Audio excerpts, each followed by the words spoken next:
Hello, we're recording. Hello. Uh, Uh, Go on, Emma. Do you want to just tee us up? yeah, I'll tee it up. Apologies, my dog is barking in the background. So yeah, me and Stuart Moses here are going to do a break it down of our improv set that we did during the Liverpool Comedy Improv Christmas show in December 2024. So we did a 20-minute set, and we we're just going to talk about what we were thinking behind the scenes as we were creating this spontaneously. We have an internal monologue going on, so we're just going to expose that and express that, and hopefully it'll be a little bit educational and interesting. It's a bit of an insight into two improvisers, what we're thinking when we create an improvised scene. So yeah, we're going to break it down. This is Moses and Bird, the Christmas show. Tell you about us. So, we're going to do a little bit of admin first. So, Melon spillage. Just got to sort that out. Just pausing there. Just to say, there had been some spillage on stage before we started. So as Stu was introducing the show and how we got the suggestions for the show, I was busy, being a bit of Mrs. Mop. And it looks like we're not connecting, but we don't need to do much sort of beforehand because we just kind of tune into each other. But like I'm busy mopping something up, Stu's busy closing a curtain and introducing the show and listening out for when to actually begin. But yeah, I was a little bit concerned there that I was like, oh, I don't feel like I'm connecting with Stu. But then I just thought, we've done that. We don't need to do that. Well, it's fine, yeah, because I hadn't felt any sense of disconnection, and I felt that we were like preparing the stage area together. So you were taking care of the floor, I was taking care of the back wall. So it was That's all. true. We are Moses and Bird. Some of you have very kindly given us written suggestions, which we will be dipping into to inspire the story that we're about to tell. I've asked people to think about their friends and their family and to share things that they love about them and to help them out that sort of thing. Are we ready to begin? Yes. Let us begin. Just to clarify, the only thing that we pre-decided was, which is what we did last time for this particular show, it's called What You Love. The only thing we pre-decided is we pull out these suggestions from this box and that the audience have written, which we haven't seen before. And we just use that to inspire the relationship that we have on stage. So that's how we begin. We don't know anything other than whatever's on the first card that will probably swing us in a certain direction. Anything to add there? I have a little confession to make. I had a couple of ideas I wanted to put into the start of the show. Oh. So most of this was improvised, but there were a couple of things I just thought, oh, that would be cool to do just at the start. So I didn't tell Emma this. I'll talk about them when we come to them. Okay. Ooh, I'm intrigued now.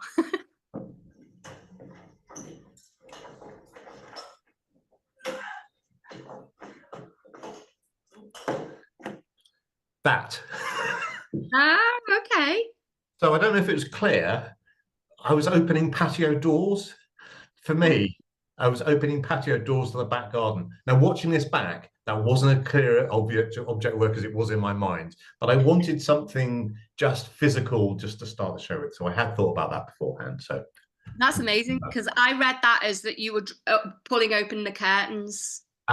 yeah, I mean, curtains also work, and it didn't actually really matter. But I just thought it'd be nice just to kind of do something physical just to try and establish a bit of the space. Also, I'm a huge fan of getting off the stage. I've been on, for someone that loves being on the stage so much, I also love getting off the stage and just using the space. So that's kind of what I wanted to try and do there. So that I had planned in advance. Oh, If Emma had made the first move, I would have immediately dropped it. But it was just like, if I get to do the first move, this is kind of what I want to do. But it's interesting that you saw it as curtains. yeah. It wasn't actually great. It wasn't a great mime of patio doors. Yeah, watching it back now, curtains do seem the more obvious thing. But anyway. And the other thing to add is you know, I have a mild kind of like moment of like brain freeze and panic at the top of the show. And I'm thinking, oh God, you know, like most improvisers, I'm sure they just go, oh, no idea you know, I don't know what to do and I've no idea what's happening. So when you made that bold move, physical move of jumping off the stage and what I thought was pulling open the curtains, I was just relieved. I just thought, oh, thank God, Stu's doing something. That's great. And it's also like I had this delightful like moment of ooh, like surprise that because it was quite a bold move as well. So I was like, oh, not only was I relieved, but I was also like excited that you'd done that. Thank you. I often a lot when I'm improvising, I'm kind of building in very, you know, the whole build a brick rather than a cathedral sort of thing. So I'm kind of like, you know, I'm paying attention to what my scene partner's doing, I'm just adding a very little bit. And that's great. That's a really fantastic way to improvise.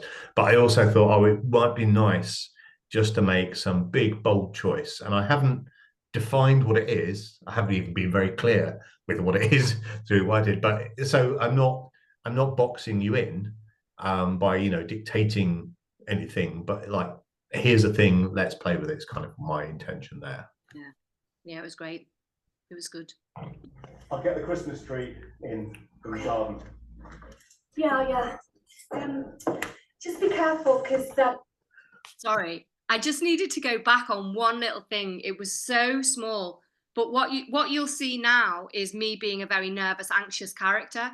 But the gift that I gave myself before you stepped off the stage was that I sort of like I dipped my ankle a little bit in the way that shy people do, and it gave me a physicality, which gave me an emotion, which gave me character, and it happened immediately before you stepped off the stage. My feet just went like that, and my stomach just crunched a little bit, and my hands just went a little bit like this, tight, shoulders up. It was so quick, so incremental, but talking about giving yourself gifts, right? Because you gifted yourself stepping off the stage and making a really bold physical move. I gave myself the gift of emotion, of like a physicality, and which gave me emotion really quickly. And then that just fed the whole scene. Like you'll see as the scene unfolds, she's a very anxious person. Yes. That's all that I gave myself was that kind of my ankle kind of going like that. Yeah. We missed it, but it was there. I mean, that's a great way into character. And yes, it drives the whole scene, and the whole scene becomes about your character and their anxiety. So I love that.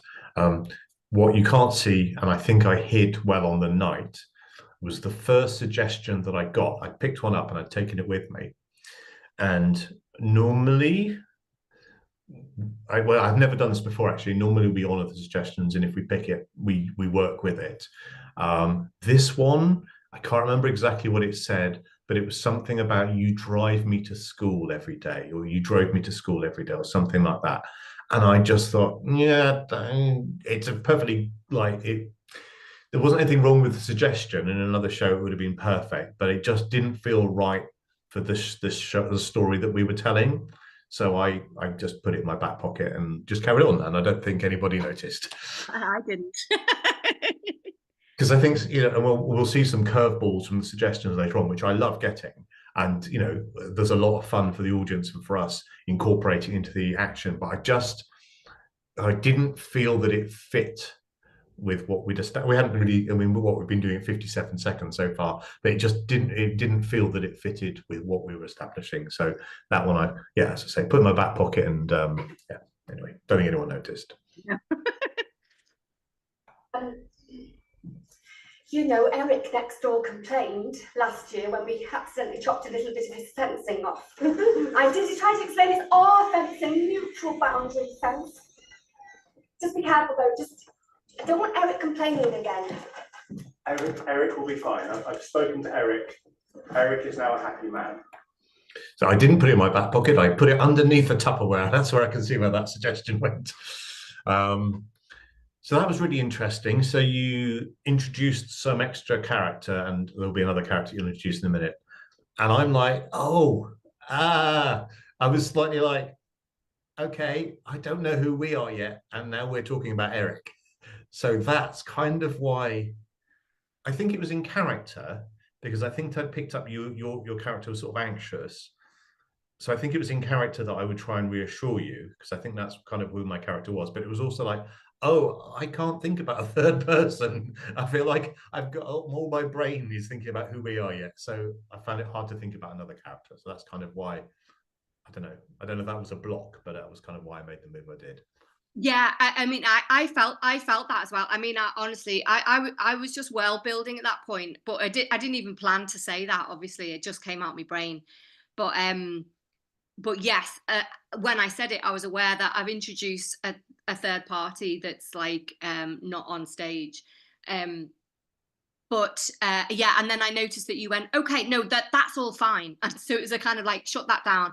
And I knew that that's what you were doing. I knew you were shutting it down because you didn't want either of us to fixate on a third character that doesn't exist on this stage. And so I was fine. I was fine with that. I knew that that's what you do, and I was like, oh no, he doesn't want to talk about Eric. Okay, that's fine. But at the same time, it was the right thing to do, because yes, we needed to kind of work out, we needed to establish more about me and you. But interestingly enough, what I found interesting about that moment was, I think Stuart, the improviser, was going, wait a minute, like shut that down a little bit. But the character became the reassuring voice in the relationship, which worked really, really well with the anxious character. So the dynamic, the emotional dynamic in the character's relationship became crystallized more just in that moment of Stu going, it actually enabled our characters to live more, you know, which is probably exactly what you wanted in the first place, is to like find out who we were. Yes, but what I loved was you didn't drop Eric, so it wasn't like, and I did kind of, well, I like to think I put that idea on pause, and then he and I think was it Vera, they came back, so they were mentioned, so we didn't drop the idea entirely. But yes, I think it was quite nice to establish your character's anxious, mine is reassuring, and I think that's the moment that we did that here. Yeah, I agree. It's probably because he's dating Vera now. Yes, Eric and Vera are very happy together. Let's not worry about them. No. Can you hear that tone of voice? That is no longer Stuart that's Stuart the improviser rather than the character going, we do not need to think about these people now. Yeah.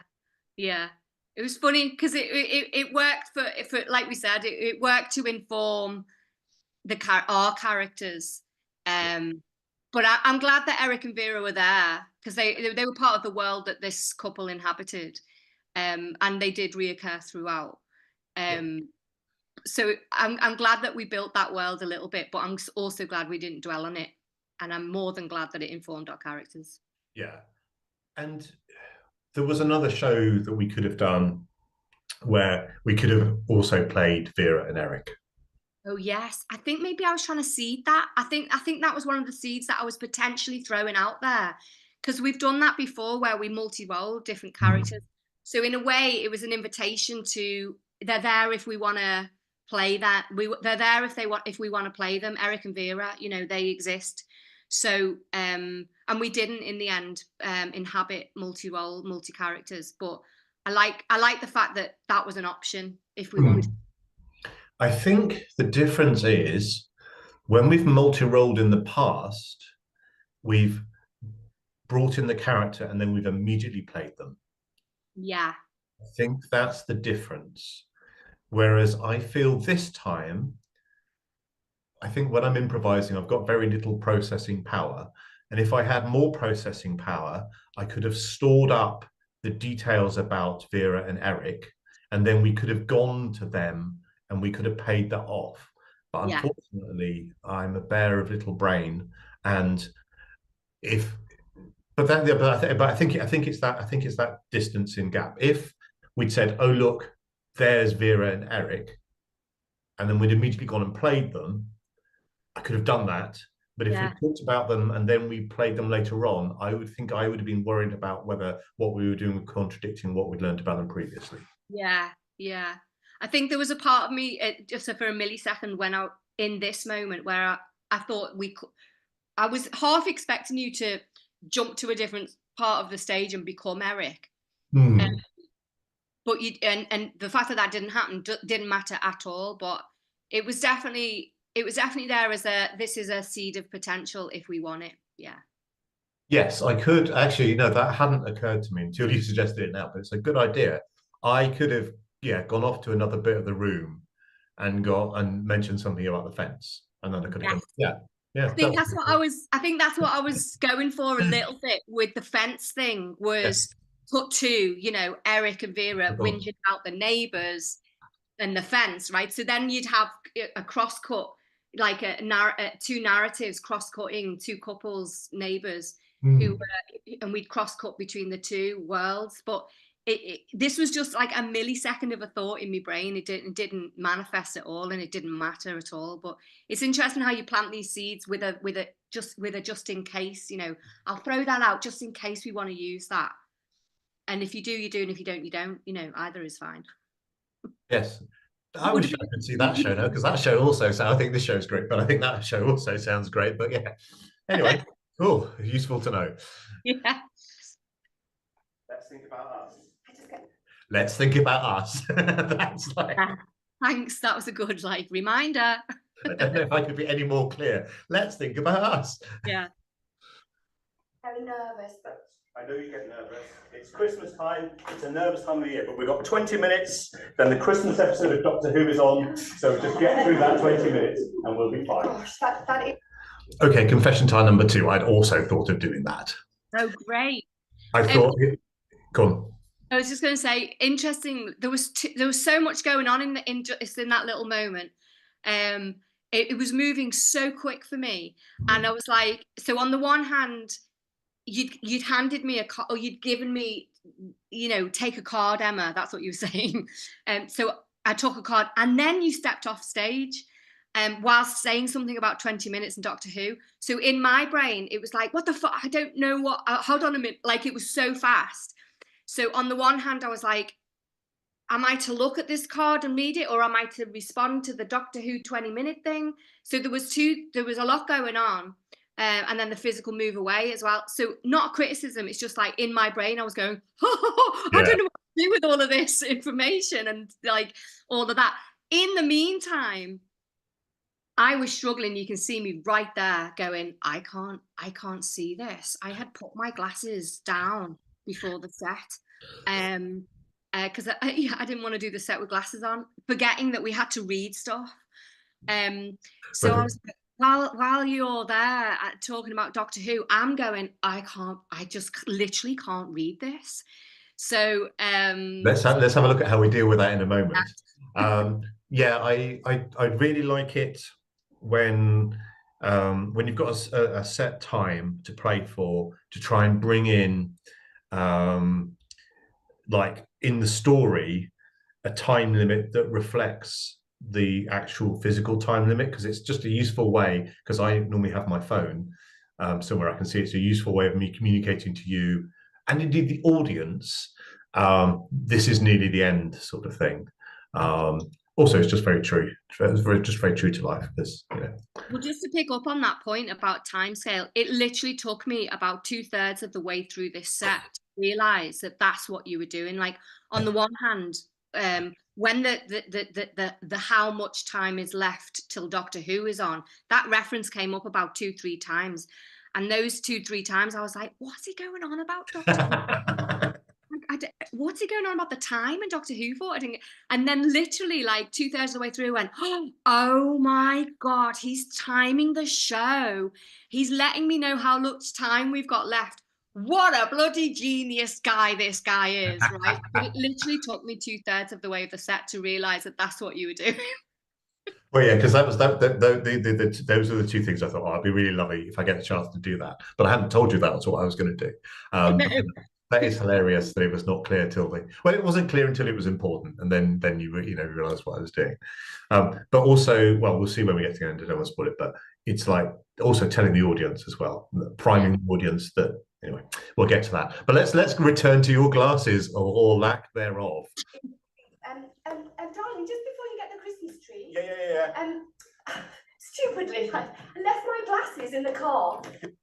Now I thought this was Emma, the actual person who had parked her car. I didn't know where you'd parked your car, but maybe 2-3 streets away, had left your glasses in your car. And I'm like, I mean, I could fill the time while you go and get your glasses from your car, but it'd be weird because it's not a short journey to come to Liverpool to play with you. So it would be weird for you to absent yourself for 10 minutes of this 20-minute set while you've got your glasses. Yeah. Yeah, I didn't realize that had put you into a mild state of panic at the idea of literally, you thought literally I would be gone for 10 minutes to get my glasses. I don't think I actually thought that you would do that. Yeah. You know, that would be sort of hilarious to absent yourself. Yeah. No, and it was honestly the only thing I could think. I literally couldn't read that card, so I just had to find a way of just incorporating it into the character, and that's the only thing I could come up with, you know, because I just knew that couldn't. I mean, I knew that had put a wee spanner in the works there, because obviously if only one improviser can read the cards, then it does throw things off a little bit in terms of our format, i.e. we read cards to each other, about each other, you know, about what we love about each other. And I just thought, well, that's 50% of the format gone. So anyway, but you know, I thought we dealt with it well. Yeah, no, you 100% were right to just to be honest with what was going on in the situation. Yeah. So I was just wondering what that said. So you got a big laugh there. Yeah, and also I broke the fourth wall there because it was a bloody good joke. And I thought, oh, look at me there, looking at the audience. It's include them, you know. It's we're all in the same room together. Let's just it's a nod to the audience, going, yeah, fuck that one up. Oh, and I 100% love doing that, because I love performing in front of an audience, and you always get great audiences at LCI events, and you know, and they know they're watching something on stage.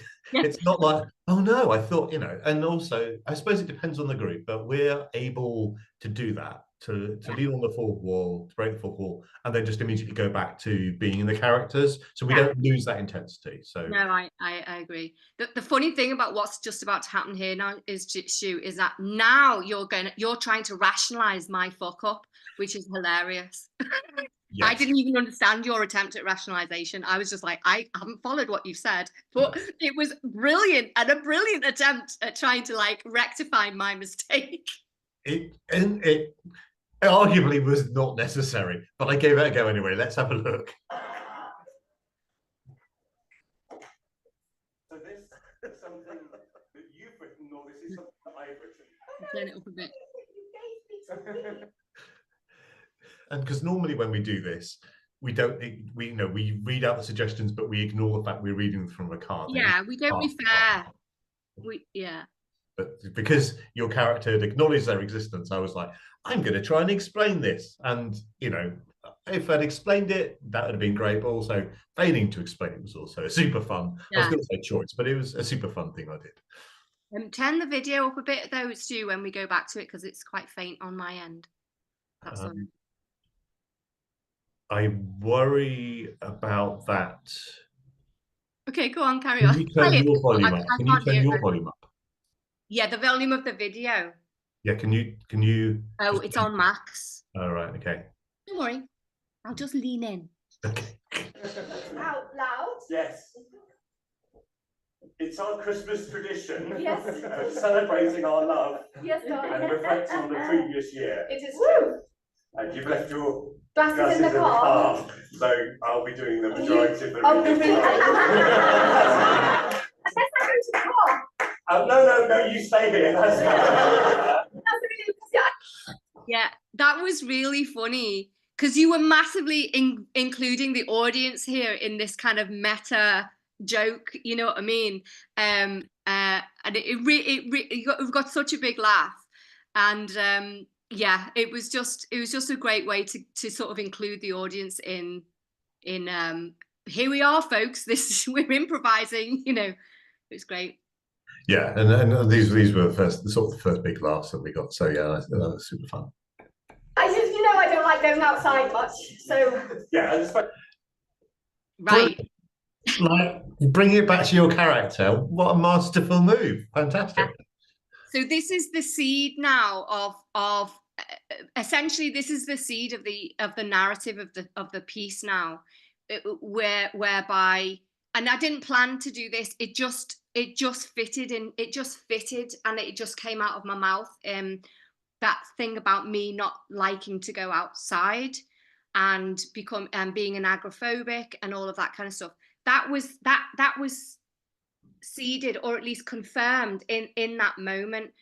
It made entire sense to me that this anxious woman, who could only just about go to the car to get her glasses and that's it, kind of thing, and is very worried about her neighbours and conflict and the world.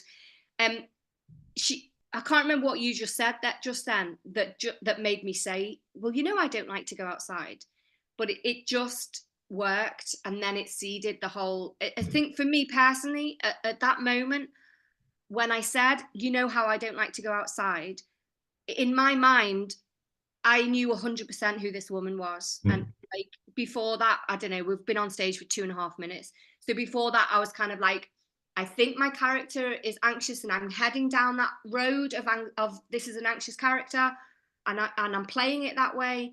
But then on that line, I thought I know who she is. She's an agoraphobic. And as soon as I know, as an improviser, me personally, as soon as I know who my character is, whether that's emotionally or character trait or anything like that, I am on solid ground, because I know what I'm doing. I mean, personally, I know what I'm doing then. If I don't feel grounded emotionally in a scene, then as an improviser, I'm always a little bit lost. But I love finding those moments when you go, oh, this is who she is. Got it. Right. Know what I'm doing now. and I think it's probably around this time that I realized, oh, this is your character's story.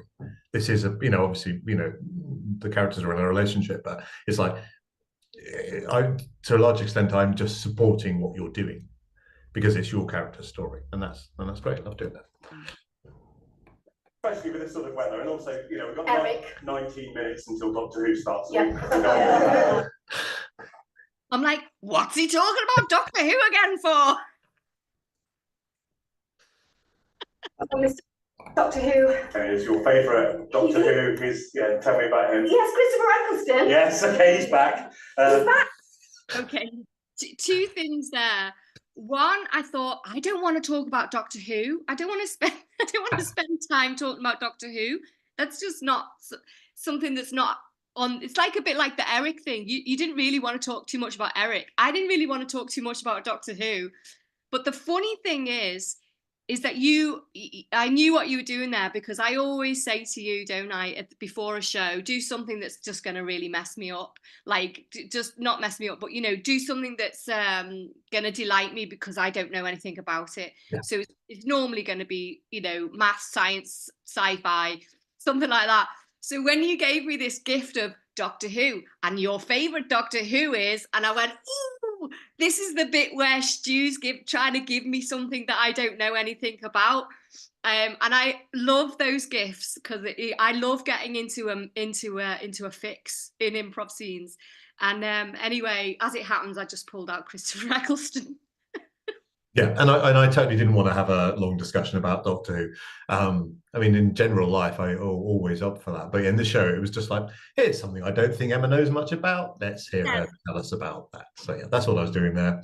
That was more of a you and a me thing rather than our two characters thing. But 100%. But I loved it. I loved it, and I love the fact that I knew something about Doctor Who.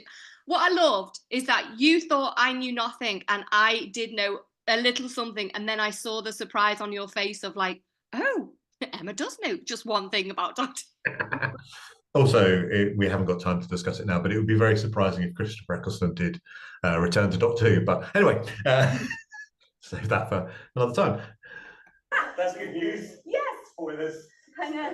Sorry, yeah, to spoil that for you, because I know that you hadn't read this Christmas edition of Radio Times yet.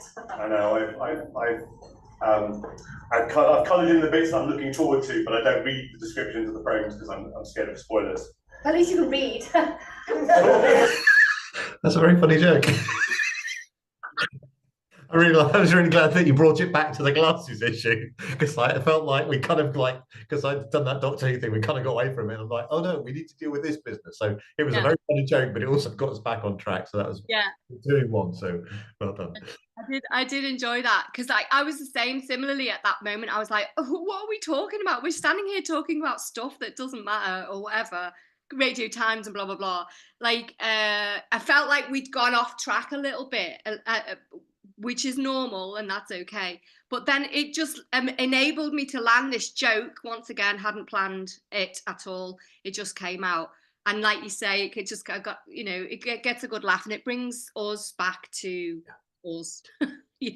And I, you know, I felt the diversion. I didn't want it to be any longer than it was, but it was kind of, it felt like a nice character moment. So you could tell these people, they loved each other, they liked each other, they enjoyed each other's company. But yeah, equally, we didn't want to get too distracted by it. We did need to. So thanks for bringing us back on track.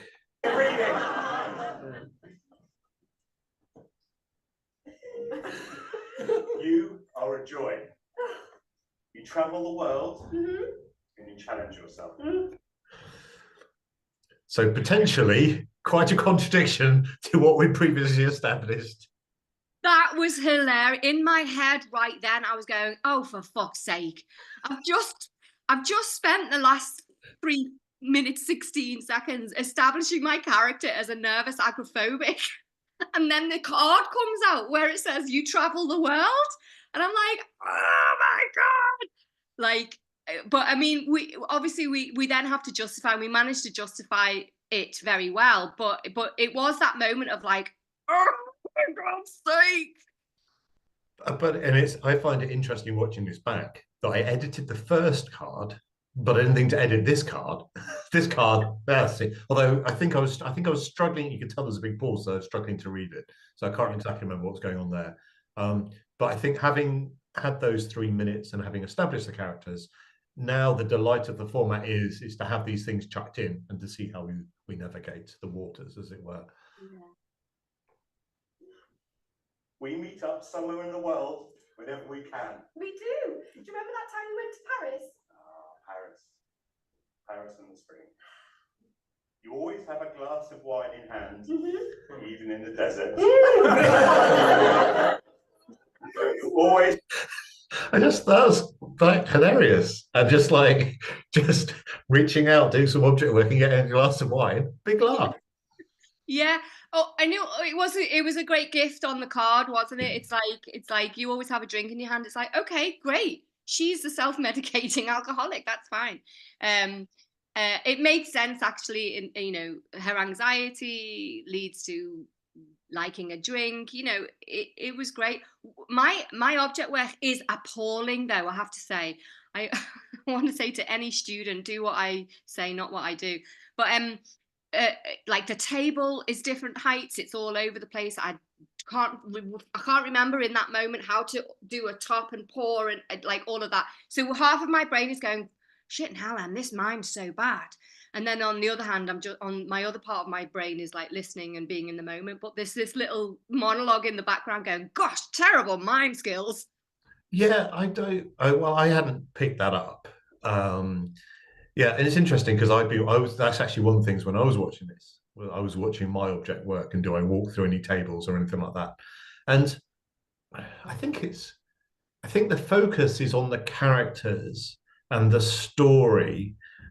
And so I don't think anyone was worried about it. I certainly wasn't worried about it, and I certainly wouldn't have noticed anything unless you pointed it out. I mean, and that's the key thing, really, because I mean, this is what, as teachers, this is what we might say to students all the time anyway, is like, no one's sitting in the audience looking at your mime going, oh, well, that wasn't accurate. Like, there's far, far, far more interesting, important and exciting things happening on stage than a bit of mime work. The important thing is to give it a go, you know, and it doesn't matter if it's not accurate. 100%. I promise.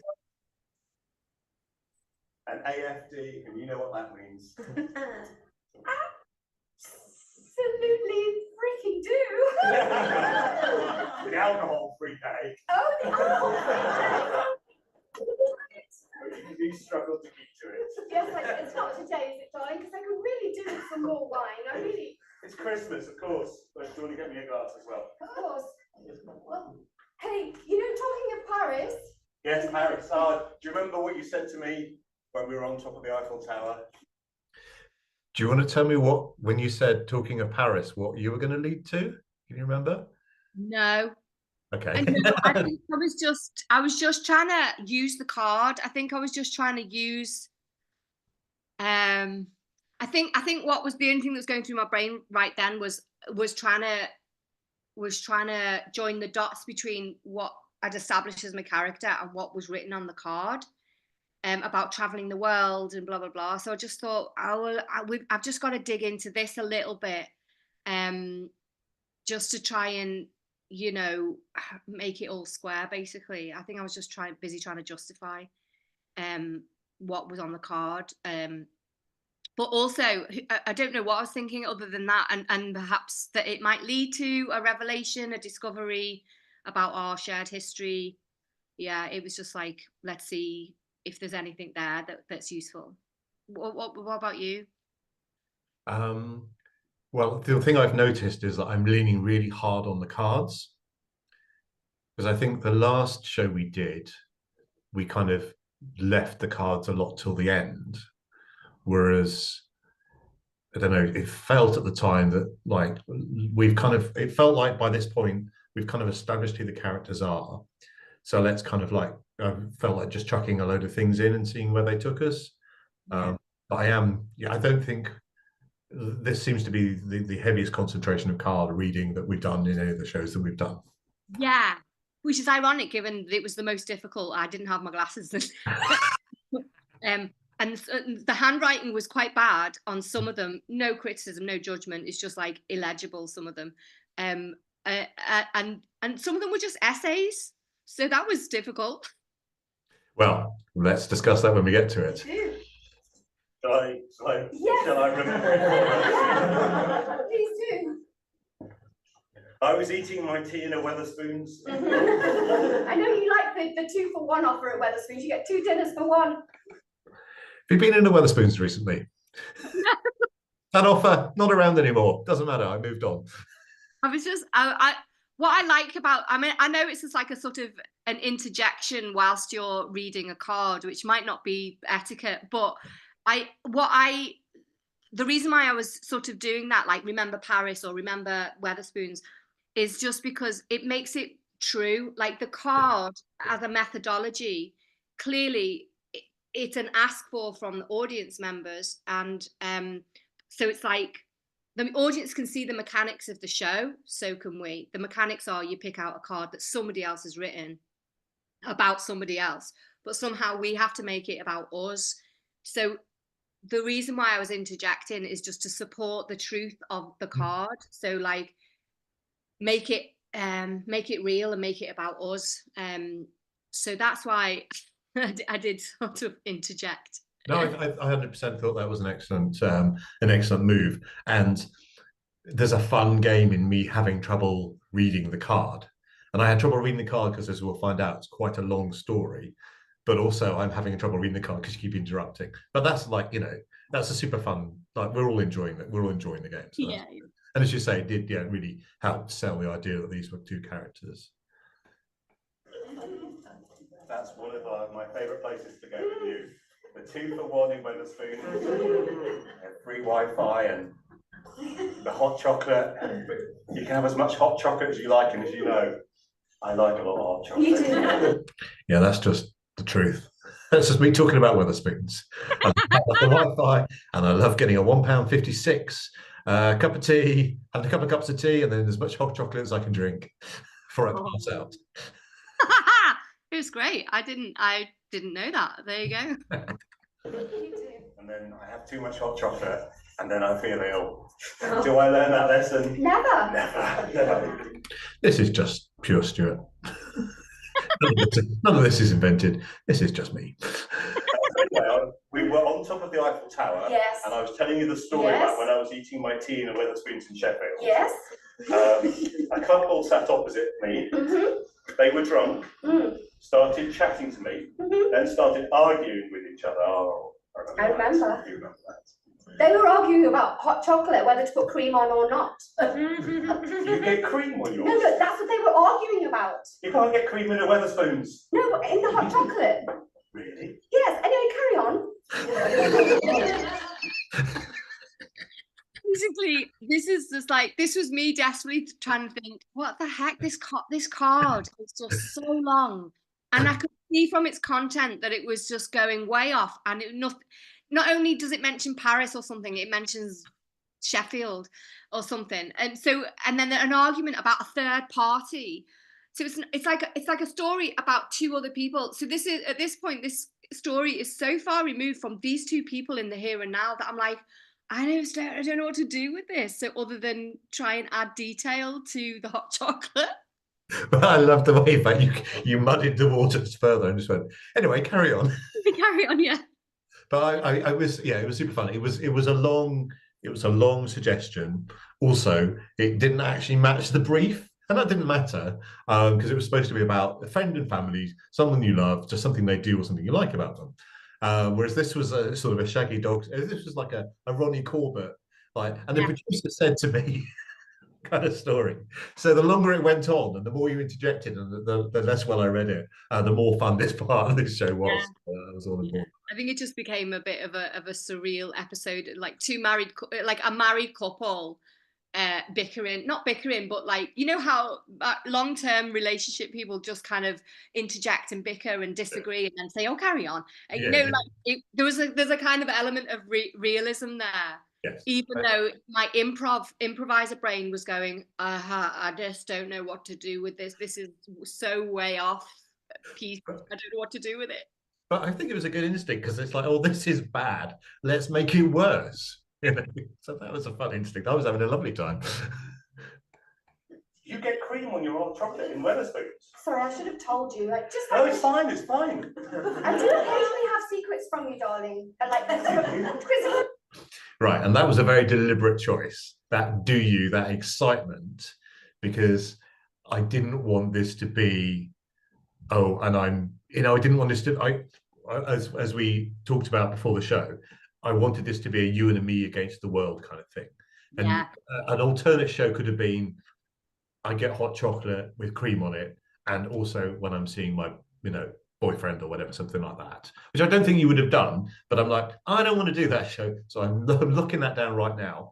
And it's not. I was trying to give it a big reaction, which is also a super thing to do, but also a big positive reaction, because I think that big positive reaction is less common than the big negative reaction. I agree.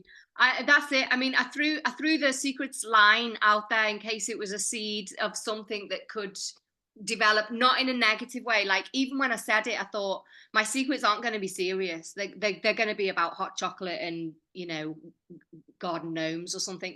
Really, if we were to explore that further, it wouldn't have been a serious thing. It was also a half reference to I think I mentioned it before earlier around the Radio Times section. Spoilers, that's it. So I think there was something in my mind about, you don't like spoilers, you like, so the secrets and spoilers kind of thing. There was a connection there somehow in my brain. Yeah. But I absolutely loved your excitement about, oh, do you? Because it just kept it really jolly, really fun, really light. And the fact that these two characters were still enjoying discovering things about each other. Yeah. I think that's the thing, isn't it? We've talked about this before, about relationship scenes where isn't it joyful to be in a scene where the two characters are in long-term relationship, but they still find joy, excitement, surprise out of each other, rather than breakups, arguments, deceit, betrayal, all of that, EastEnders. We see it on EastEnders, but we see it a million times in improv shows. Yeah, and it's more fun to be in a fun-filled, long-term relationship than negative. Yeah, and I think it is. We don't see those scenes as often, and I just want to play that sort of delight and that fun. Yeah. Also, I kind of wanted to give your character the opportunity to have a little bit of light and shade, because I thought your offer of the anxiety was brilliant, and like, yes, we're going to focus on that. But I also wanted your character to have kind of have like 3 dimensions, so that even though she feels anxious, she still has kind of life and vivacity to her, and she does have these like quite small secrets, but there's still kind of there's still 3 dimensions of life going on there, sort of thing. Yeah. Yeah, no, I appreciate that as well, because it's very easy to just be the one thing, whereas every human being is multifaceted. Yeah. So it's good to bring that onto the stage. Yeah. Being the coming back as Doctor Who, yes. I have cream on my hot chocolate, yes. I never have a wind off day, okay? I love that about you.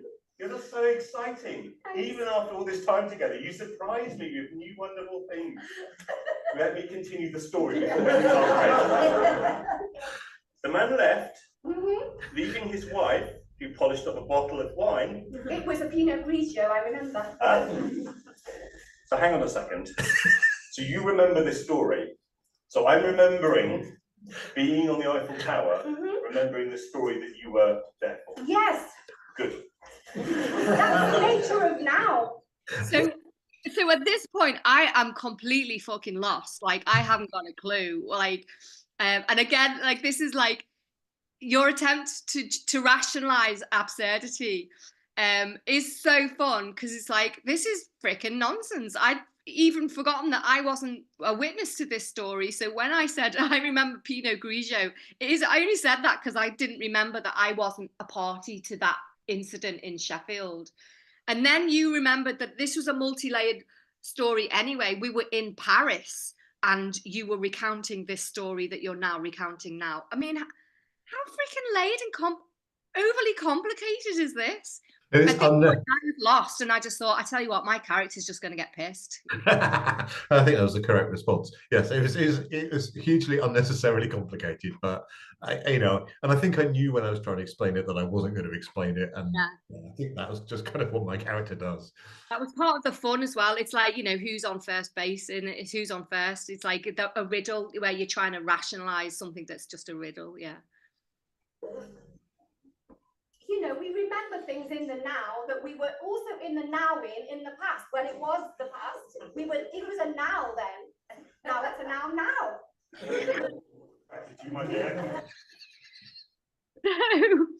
I quite liked the fact that I managed to get something quite metaphysical into this scene, even though it sounds bonkers. It's actually true. Like, what she was saying is true. And I quite enjoyed getting that out there. It kind of makes sense, but it's also meant to sound ridiculous. Yeah, and it felt like it was another aspect of her character. Yeah. And I'm just laughing at my line to you. I don't think I've ever found you more attractive, my dear. That was such a good response. Like, I was on the one hand talking nonsense, although it made sense what I was saying, but it's also a piece of sheer nonsense. And then that's just the best response, isn't it? It's like, I've never found you so attractive. It's just so funny. Just a great line. Thanks, darling. She asked me, she polished up, let's start again, not from the beginning, it's all right. The man left, leaving his wife, who polished up a bottle of wine and then started crying. She asked me to put her in a taxi, but couldn't remember where she lived. Taxis wouldn't stop. Eventually, a taxi stopped. She got in, said nothing, and drove off. I'm so glad you got that out. Just going to go to the car to get both of our glasses. Oh my God. I mean, what else can you do with that like really long story that was complete nonsense? Everyone had lost the plot at that point. It didn't serve us. All we could do is acknowledge that it had been written and then just move on. Like, you can't do anything. And also at that point, I was like, I need to help this set by being able to read. So that's why I thought, right, fuck this. I'll go and get my glasses. It's fine. Yeah, but that was perfect. That was a great, you leaving the stage like that was a great punctuation to the story. We drew a line under it. We moved on. Draw a line and move on. Just nonsense. And while I'm there, I'm going to talk to Eric, the neighbour. Okay.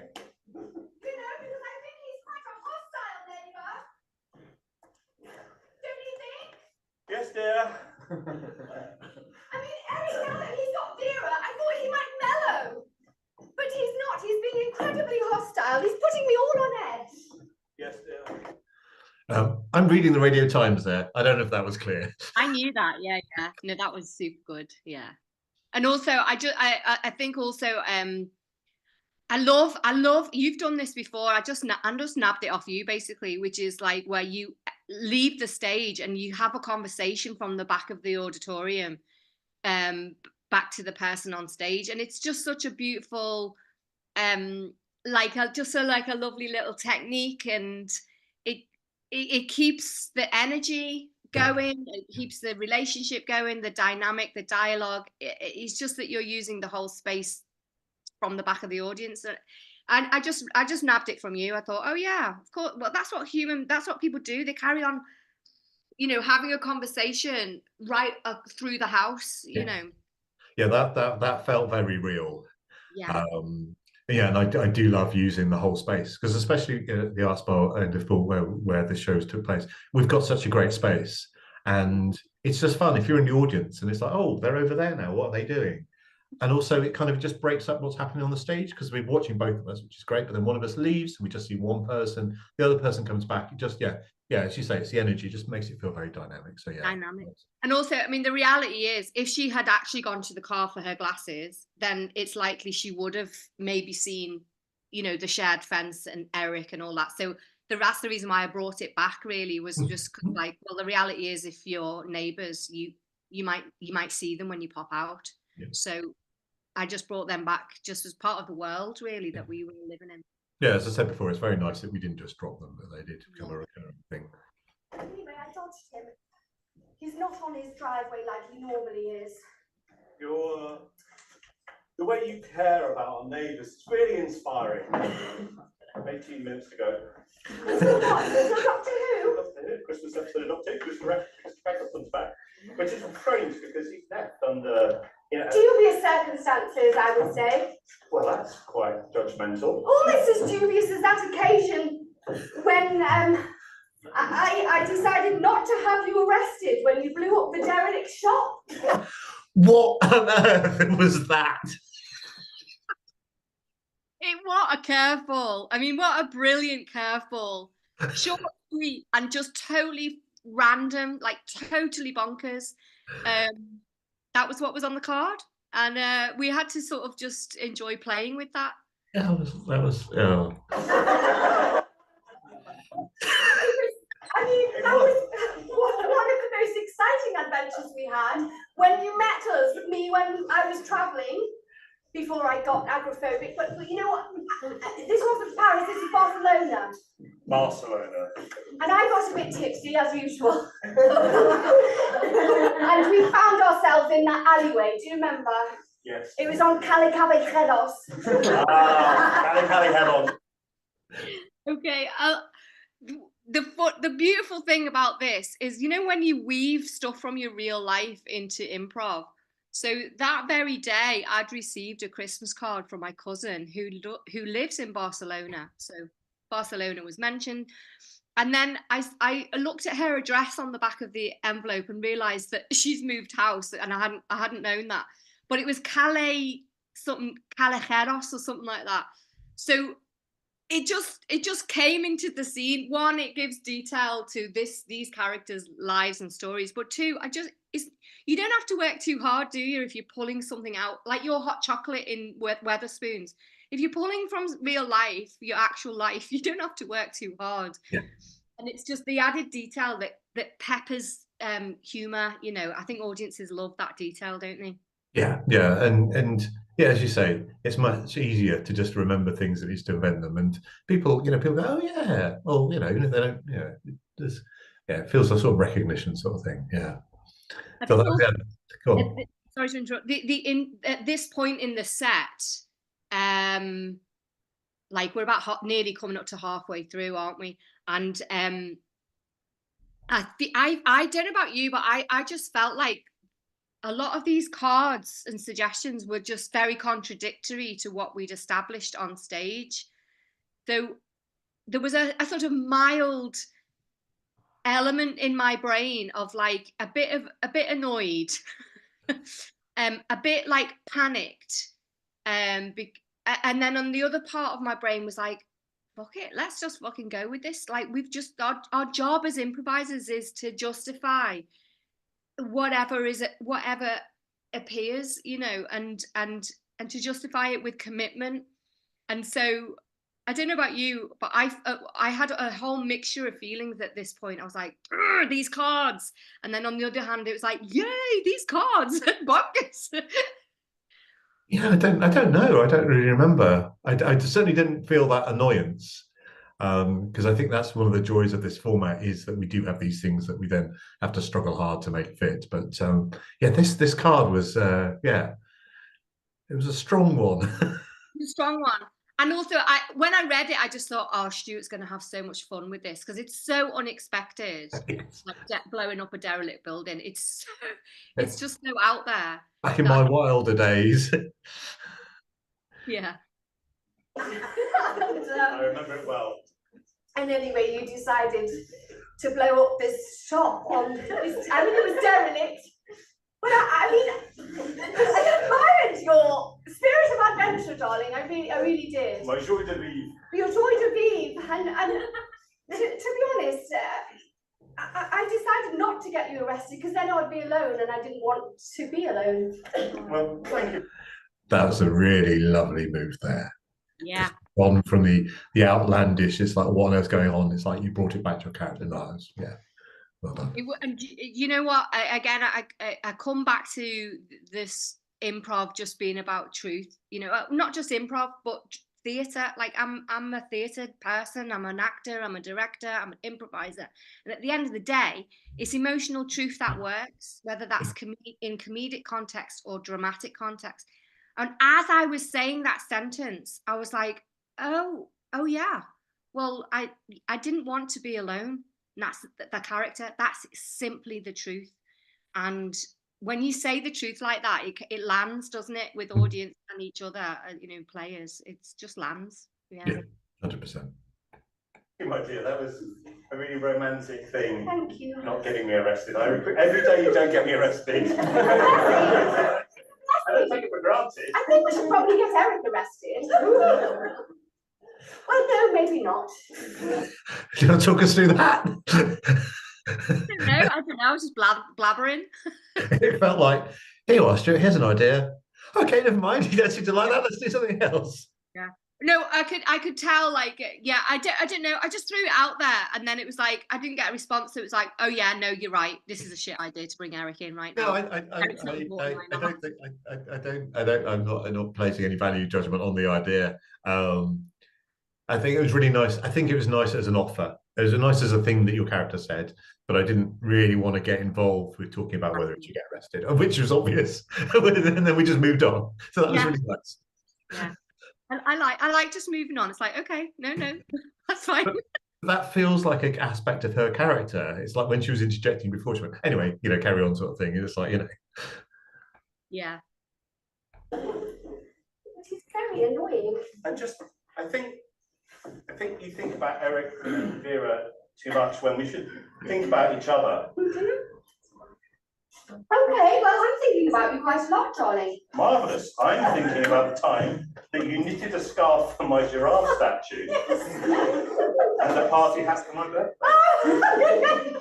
Just let me get the giraffe statue now.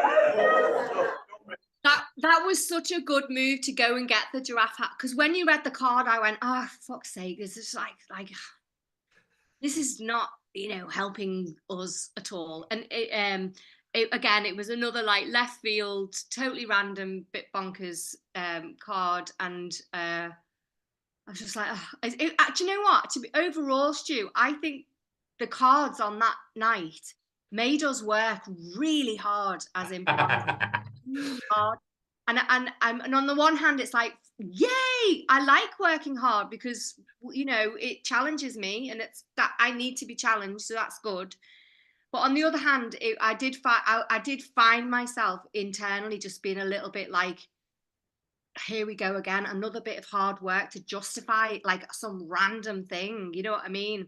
And that is the nature of the beast. Although we are going to change how we ask for stuff in the future, aren't we? We're going to ask for more specific pronouns around you rather than he or she or they, or it's got to be as if they're writing to their love, to the person they love. We will certainly ask, but whether we get that is another matter. Yeah, no, I think we will get that, because I think what we had on this night was just a lot of stories about they, and it just stuff that was just, it was made us work hard, I felt. So on the one hand, I didn't enjoy the suggestions of this show, and on the other hand, I'm grateful that they were so bonkers that they made us work hard and challenged us as improvisers. Yeah, I had less of an issue with them. I think because in my mind, we'd established who our characters were very clearly, very early on.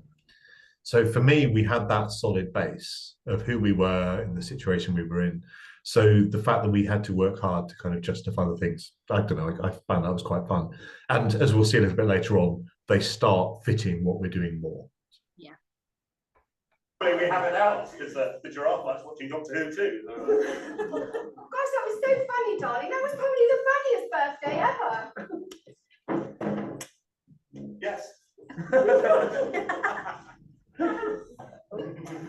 Oh, there it is. Oh, look at it. Oh, you know that giraffe is a symbol of our marriage. I'm like, oh no, don't make me say this. I thought you might enjoy that, because I'm just throwing you something that you have to work hard, like that you just have to work for. And it's a bit like when you throw me math stuff or sci-fi or whatever, it delights me because I've asked to be put into a pickle, and I enjoy getting out of a pickle. And it was the same here. I thought, on two things. One, this card, again, about a giraffe and a giraffe's hat that I knitted for your birthday was so bonkers that I thought, how can I make this work for our relationship? Somehow we have to justify it and make it relevant to me and you on these characters on stage. So that was the one thing, was like, okay, we've got to make this work for us. And then the second thing that I thought was, oh, let's just put Stu in a pickle of a metaphor and see what he does with it, just for fun.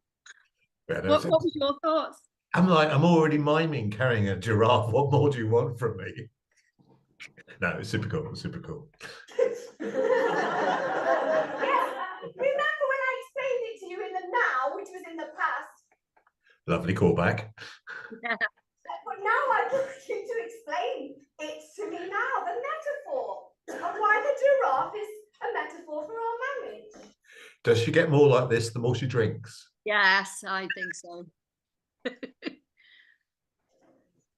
Okay. So hang on a second. You would like me to explain your metaphor that you explained to me about why the giraffe is a metaphor for our marriage. Well, of course, dear. Yes, of course. Nothing would give me greater pleasure. Let's do it now. Let's do it now. Let's do it now. Let's do it in the moment of now. Well, the giraffe's neck is long. Which symbolises our curiosity for each other and our interests. Yes, that's right. And the giraffe mainly eats vegetables, which represents our ethical decision as a married couple not to eat. Funny thing is, like, I asked you to do the metaphor and then just interjected. Yeah. On the one hand, the character's getting more pissed and more demanding, but on the other part of me was like, oh, I put Stu in the shit. Let me help him out a little bit. But I think I overcompensated. It was all good. What I found difficult was to remember anything about giraffes. I was like, yeah, I would have thought I was somebody that knew things about giraffes, but they've got a long neck. Oh, I think that's all I've got. Anyway, so that was my main stumbling block. I thought, oh yeah, I'm not such an expert on giraffes. So, Eat anymore? Yes. And the hat keeps it warm. Well, that symbolises the warmth in our hearts for one another, darling. Yes. You know? That's why it's so bloody important, that giraffe hat. Yes, because our warmth is everything. And this is why I've got a beef about Eric next door. Because he's not warm. He's a very cold character, and I was hoping that Vera would warm him up. But I'm not yet to see any warmth emanating from Eric next door. just want to draw attention to the look on my face there. I'm like, I think we're going somewhere. I don't know where we're going. Yeah. But then I like. Yeah. I don't know. Yeah. I mean, do you know what? I was actually quite proud of the metaphor that, you know, everything about the giraffe. It long neck, you know, curiosity, hat, warmth, long legs, shelter. It actually just solidified, I felt, the character's feelings towards each other, or certainly her feelings towards him, that she saw him as her shelter and her safety. And given that she's an agoraphobic and she's got a bee in a bonnet about Eric just now, this character is looking to your character for comfort, stability, safety, all the things that an anxious, agoraphobic, neurotic, drunk person might seek. And so actually I thought this was another sort of pivotal moment when I felt, as an improviser, I thought, oh, I know who I am in relation to, you know, my partner, you know, character wise, my character and her partner. Anyway, that's irrespective. We have warmth with our stuff. I mean, for example, I appreciate that my family lend me money when I'm skinned. Fully knowing that I won't pay them back. I love them. Do you want to explain that? Yeah. Well, the card said something about money. I love the way you lend me money. You are not expecting it to be paid back or something. Is that right? Yeah, I couldn't hear very well, but I think that's the one. Yeah, so that's like, I mean, total break the fourth wall here. But my mum and dad were sitting on the front row, and they lend me money all the time because I'm always skint. So it was just like a kind of, just a lovely little moment. In a way, it was actually a way of me vicariously acknowledging and thanking my parents for the huge support that they give me. And I was just doing that vicariously through a character. So sometimes, I mean, you know, as an actor, I find it easier to express myself through a character rather than me as a person. So it was just like, oh, that's just a gift for me personally, and my parents, my mum and dad who were sitting there. It was just such a gift to go thank you, you know, but do it via a funny character, you know.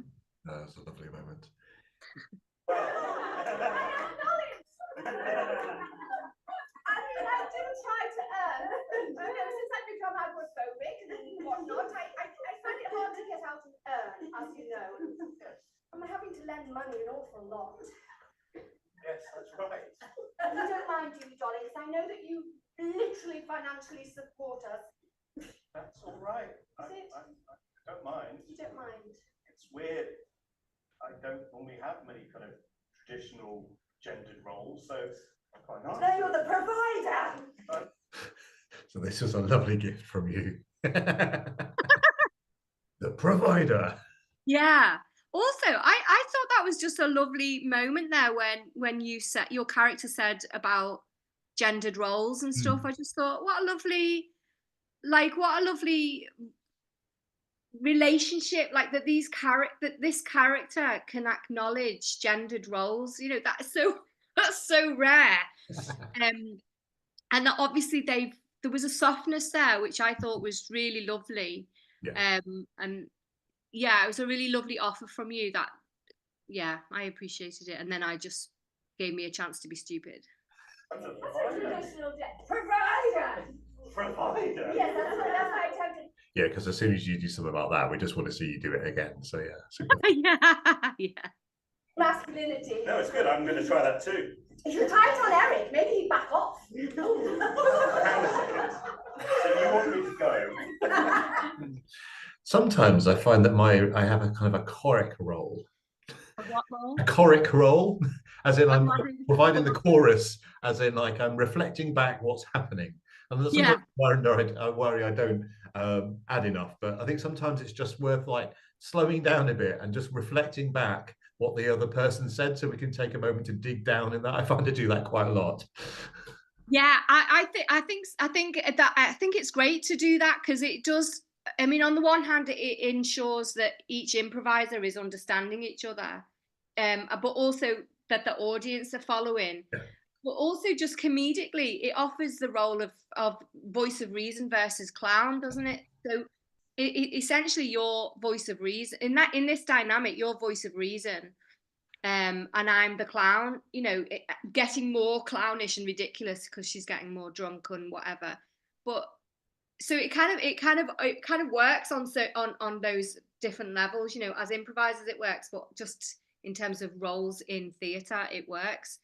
But also, I wonder if when you repeat back like that, is it because you're not understanding what I'm saying, or is it or?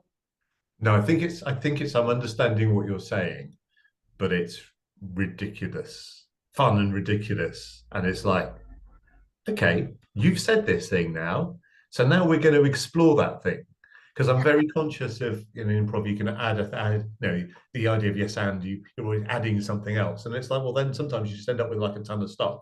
If someone said something a little bit just interesting or wild, let's explore that thing, because that seems like a fun thing. So, I would only do that if I thought, oh, this is going to be fun to play with. Yeah. Yeah. It's the shiny thing, isn't it? Yeah. The shiny thing that you want to play with for a bit. Yeah. You have to find Eric and go up to Eric. Yes. Shall we role play once? Yes, go. Now I have to say, I love this idea. I mean, that was a bloody genius move there, Stu. Like, how did that arise in your brain where you just thought, should we role play this? Because it was just so funny that you said that and that we did that. I don't know where that came from. I do sort of have a background in training, but I've never actually done any role-playing training. I think it's just, I kind of wanted to keep the action between the two of us. And this was kind of like a fun way of bringing, Eric in, sort of thing. But no, this is something I hadn't planned. And I was like, oh yeah, no, this is good. This is a fun thing to play. Yeah. Because I think there are a couple that do have fun and they do play, and there is a sense of that to it. So yeah, it seemed to fit. Yeah. And I mean, any opportunity for me to play my stereotype guy is always a good playtime for me. I didn't realise that was one of your go-to characters, so I'm glad that you were able to bust that one out. Yeah. So I'm going to go. I'll be Eric. That was really. I just thought it seemed kind of obvious to me, the improviser, to me, the character, that you would be Eric, but it's just fun that your character felt the need to point out that that's who you're going to be, because otherwise the role play would be really confusing. If like I was Eric, and it was good. It was so funny. Yeah, I was just being clear. Like, I'll be Eric. Okay, all right, I get you. I was hoping you could be Eric. So I'm going to come up to here and go. I love that walk around. I don't know, what was that walk around? It was hilarious. I loved it. It was like you going out. So when she went out that way and then she came back in, now she's in. That's how she finds her character, is it? Yes, that's her getting into character. That's exactly it. It's her run up to the character being the character. I totally missed that on the night. That's a super fun detail that I had not observed.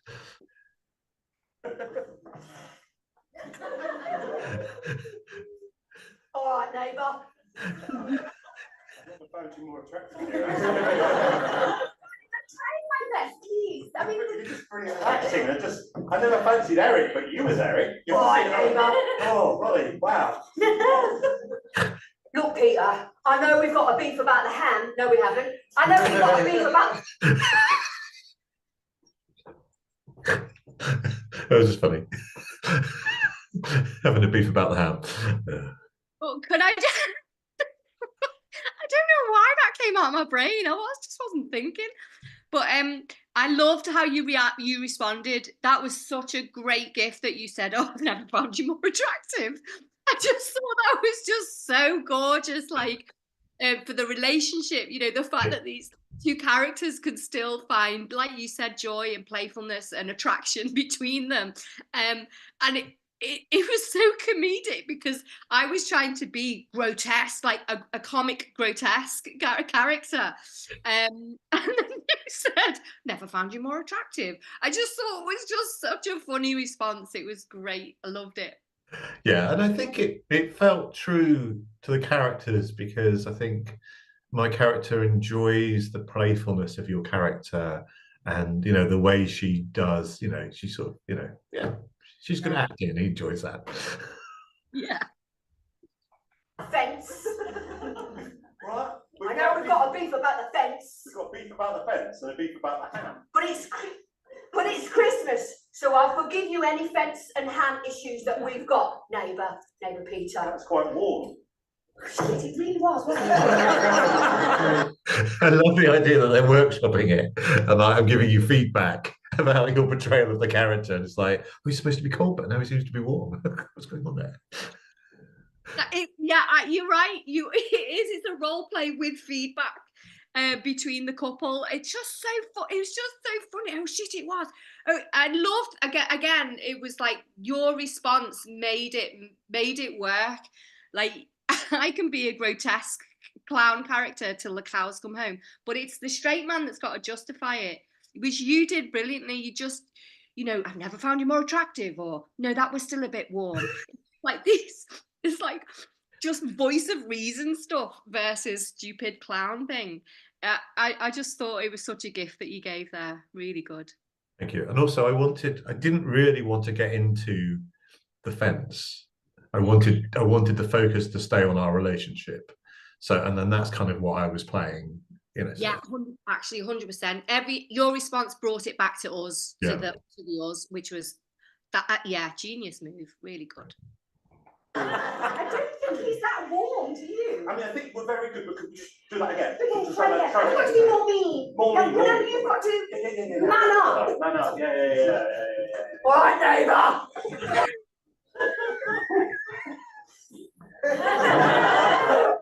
That's quite sexy. Oh my god! It's like seeing another side of you. I'm actually quite enjoying it. Yeah. Oh, neighbour! I might need a minute. I've got a Doctor Who's on in 14 minutes. Yeah. What? That was nice where you brought back the Doctor Who thing. Yeah. It was so fun. Just that moment was just all fun. I just got your responses just made me go even more grotesque. So it was like an incremental increase of clownery, and that just made that character more attractive to the guy. Like it was just really great. But yeah, and then the time thing. That I don't know how that happened, but I think you mentioned time there, didn't you? And then that made me remember actually about time and Doctor Who. And I think it was there that I realised, oh, that's what Stu's been doing about Doctor Who and time. He's helping us time this set. I think it was around about there. Are you manning up? Darling, you're not playing the game. Just all this is just. It's sort of giving me a little bit of confidence. Brilliant.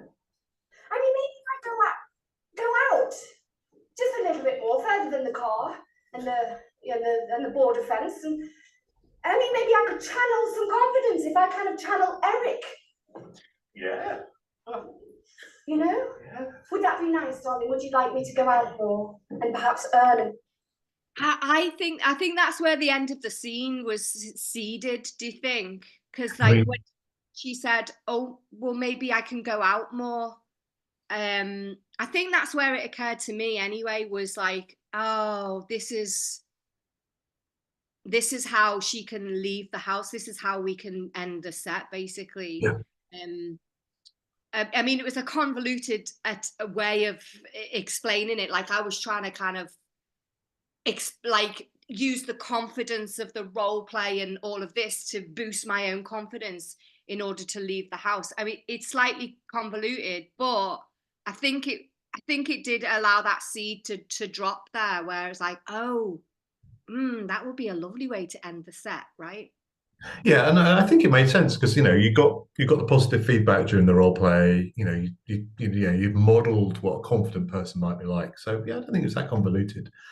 Yes, and I think this point, I thought, okay, I think I know how this scene ends now. Good. And the scene could have ended now. We could have done it now, but we didn't. Contribute to this family. I mean, I want you to be happy, Mm-hmm. and I think that would make you happy. But Do you think? I know you've been through a lot, and Yes. it's fine. You can take the time, and I'm here for you. It's just the world is a scary place. The world is a scary place, yes. It's very difficult for me to get out there, Yes. beyond, beyond the boundaries of this safety. You're like my safety. You're the giraffe. Shelter me, protect me. It was lovely bringing the giraffe back. We got an R. I love an R.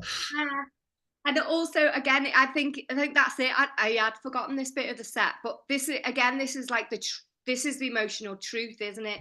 It's a scary world out there, for this character, and she leans on him for safety and security. And then the giraffe legs thing came in there, which was great. But yeah, for me, that's like a joyous moment when you land on something that's like, oh, this moment makes the whole of what we've just seen make sense. Yeah. Like emotionally, like in a truthful way, not in a kind of bonkers. It has to be, well, truth in comedy, isn't it? It has to be a truth there. And it was very satisfying towards the end. Yeah, definitely. Giraffes are well known for sheltering and protecting. Can you imagine if you were under a giraffe? You'd have shelter all day long. The legs are so long. Anyway, that's you, darling. That's you. I'm the giraffe. Yes. And can I just, as a side note, say I love your metaphors. Thank you. You're very good at metaphors. You're very good at acting. You're very good at metaphors. Yes. Well, that's how we met, isn't it? Yes. We metaphorically met in the past, but actually then it was the now. When we did meet in the past, it was Nice to bring that back as well. Yeah, I mean, I don't know what I don't know if I was playing for time or what. I don't know, but it felt right to kind of bring that back because you mentioned metaphor. That's it. So yeah, I had to come up with a metaphor for something. I just came back with that. Yeah. the now. Could you say that again? No, I can't. No, got into a right pickle, and you were brilliant there. You just said, "Go on." You like that's Stuart saying to Emma, "Go on, then, Em, say that again. Go on." And I'm like, and that's Emma saying to Stu, "No, I." Moving on. It felt in character as well. She has her moments where she goes off on these flights of fancy, and then otherwise says, "Anyway, and let's move on." But that is the classic improv move, isn't it? If someone says a telephone number out loud or something like that, I say, "Oh, could you just repeat that for me?" and all that sort of stuff. Yeah. Sorry, no. But I would like to appreciate the way you clean up after me when I should clean myself. I'm just enjoying that look to the audience over your glasses there. Like the grammar is ambiguous, man. It's ambiguous. I thought I've got to play with that because that's hilarious. Yes. I mean, sometimes grammar is ambiguous. Very true. I do clean myself, obviously. But I like it when I'm in a mess in the house, particularly, bottles of wine and all that. And I love the way you take the empty bottles to the recycling bin. But I just love your reincorporation in this. It's like she has things that she does. There's like 4 or 5 things that you're juggling. and they keep coming back, and it's just really lovely, because especially with the format we have, where we go off and talk about these shops, that derelict shops we've blown up, it's really lovely that you've got these 4 or 5 things that just really define a character. It's beautiful. Yeah, and I think that's, well, thank you. I mean, I think it goes back to what, like, how I began really, which is I just went like that with my ankle, and I found this anxious character, which gave me an emotion, which gave me character, which gave me truth. So I think everything that I'm remembering and recalling makes sense to me, because I was that character at that point. I was inhabiting this other character, so none of it felt like, all the things that I was able to recall, which does not happen all the time when I'm improvising at all. Like, there's many times when I'm not remembering, I can't call back anything at all. But on this show, I felt like I knew who she was, and I knew their relationship. And so calling back stuff, like, it just came through me, rather, it wasn't any, I never consciously, I wasn't in the scene thinking about what I can call back. I was just present in the moment, inhabiting another character. So I'm really glad I was able to call back all that stuff, because like, normally I'm just like, I'm not sure I can call back all of that stuff. But on that show, I was, yeah, it came through me, so it was really easy. Yeah. Yes, dear. You know, it's very precious how you look after me, shelter me, nurture me, and I know you're trying to build my confidence, darling. I appreciate it, and maybe one day I will get beyond that fence. Maybe. I'm laughing at myself now. Yeah. Looks off to the distant horizon. Well, that's it, isn't it? I mean, I think we were both at this point going, how is the end? We both know how this set's going to end. It's just like the steps that we take to get there.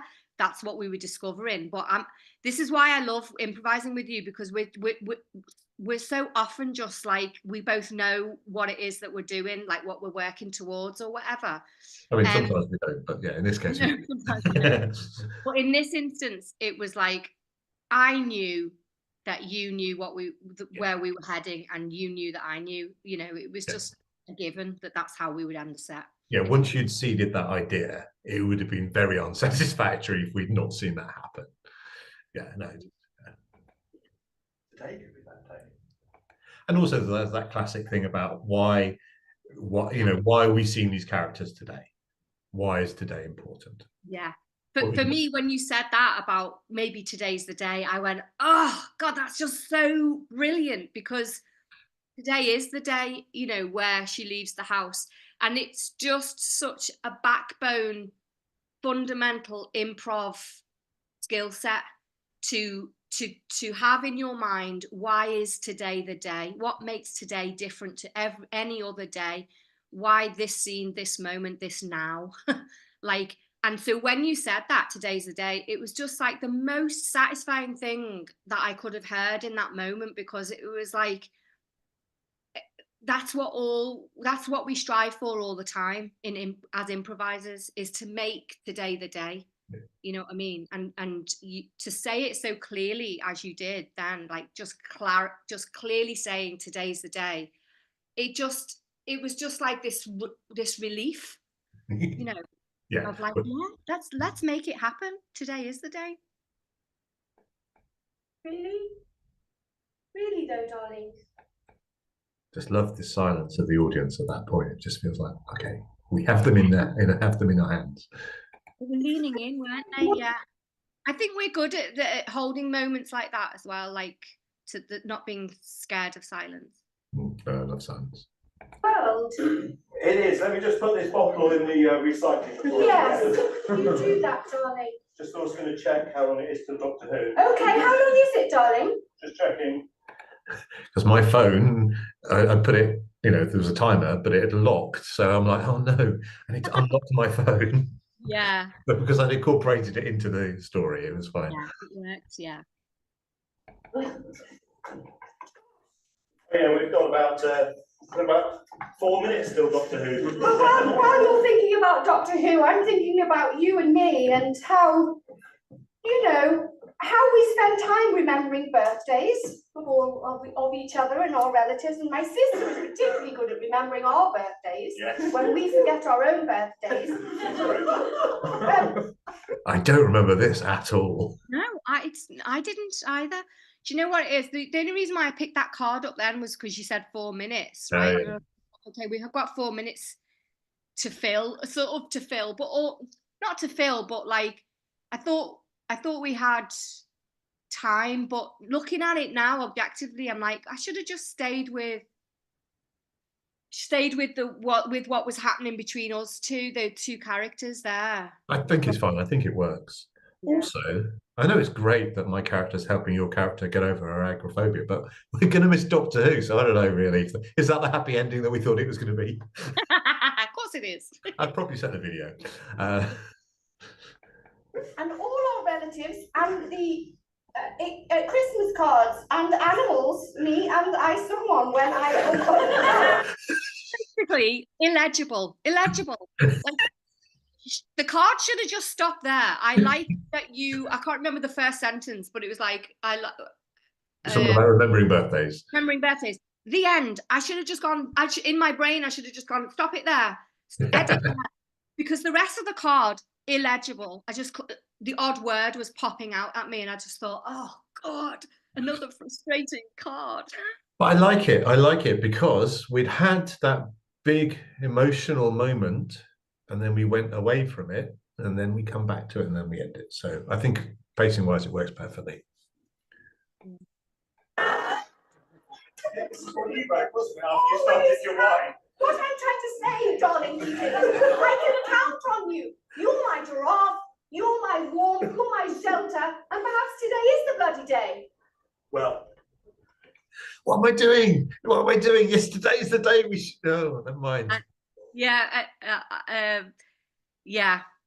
I had the same feeling about that, but the card that I took, I just thought, looking at it now, I'm like, oh, why did I do that? No, I think it was 100% the right thing to do. I think as I say, we built it up, we'd gone away, and then we came back, and it was stronger as a result, I think. I've got one thing to say to you. Okay, quickly before Doctor Who stops. My friend from Surrey joined me in London.